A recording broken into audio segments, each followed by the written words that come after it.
So in good news, my book, Understanding ME-CFS and Strategies for Healing, is currently being translated into French. And all going well, it should be available by this July or August.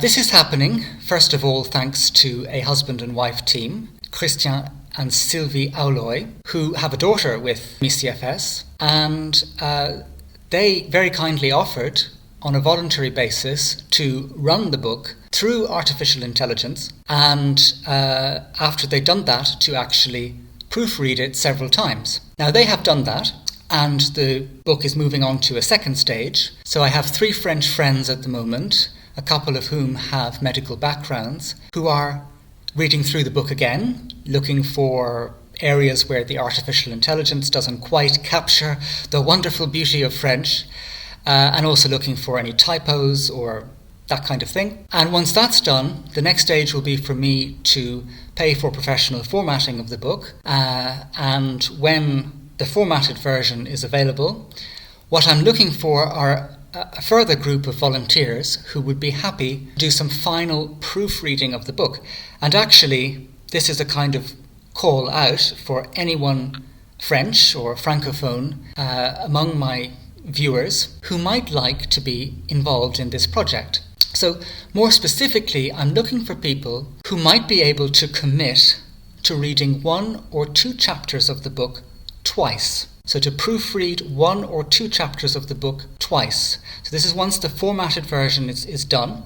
At that stage, there will have been other errors that will have creeped in. That's just what happens when you format a book.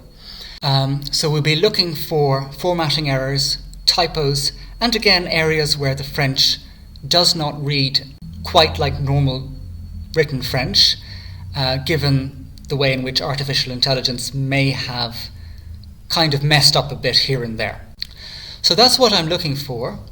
If you think that you can volunteer to help out in that way, drop me an email via patrickusher.com and let me know, how much you think you can commit to doing.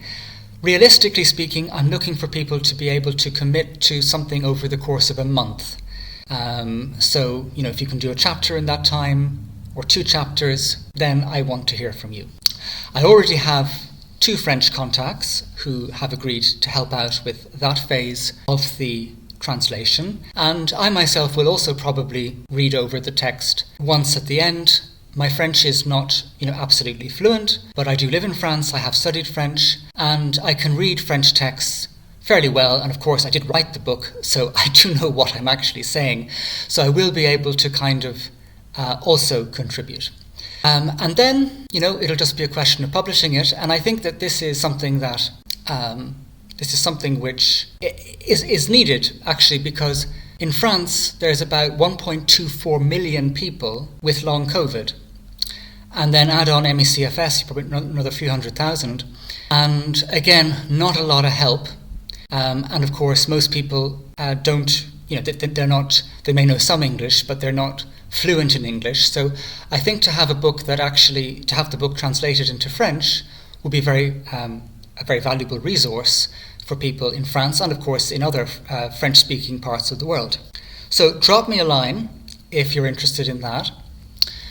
Similarly, this makes me think about whether or not this kind of process could work for other languages. Now, the process of translating a book normally is extremely expensive, and it's not something that I could even remotely afford to do. But something like this, where you have a group of volunteers, and enough volunteers that the work is not too heavy for anyone, could potentially work, particularly if we are using artificial intelligence. Now, I think that the other most obvious language for this book would be German, not just because, again, there's a huge, a lot of people in Germany who are looking for help and answers for this kind of illness, but also because there is an increasing interest in ME-CFS and long COVID in Germany, and arguably of all countries in Europe, if not the world, there's probably the most interest there. That doesn't mean the interest is kind of where you'd want it to be, but there is a lot of interest. And thirdly, of course, my book is actually trying to explain the work of Wirth and Scheibenbogen, 2 of the leading ME-CFS researchers. I think that there's a big compelling argument to have a German version as well. So if that's something, if you're German or German speaking or fluent in German, maybe that's something that again you might like to drop me a line if you think that you can commit to helping out with that. And again, what you might be able to do, whether it's a chapter or two, or whether you'd be happy to even, like the French husband and wife duo, to actually get the process rolling by running the book through artificial intelligence and kind of doing a basic proofreading and a basic formatting to kind of get the foundations there. Drop me a line. I'd be really happy to hear from you. Unfortunately, as I say, this has to be on a voluntary basis. I cannot afford to pay anyone to help with this. I will have to pay for the formatting of the book and getting new ISBN numbers and kind of updating the cover and so on. So there'd be a considerable kind of chunk of change that I'd have to put into this. But I do think that it would be great to have this book out in more languages. And so if you're interested, drop me a line via patrickusher.com and we can keep in touch.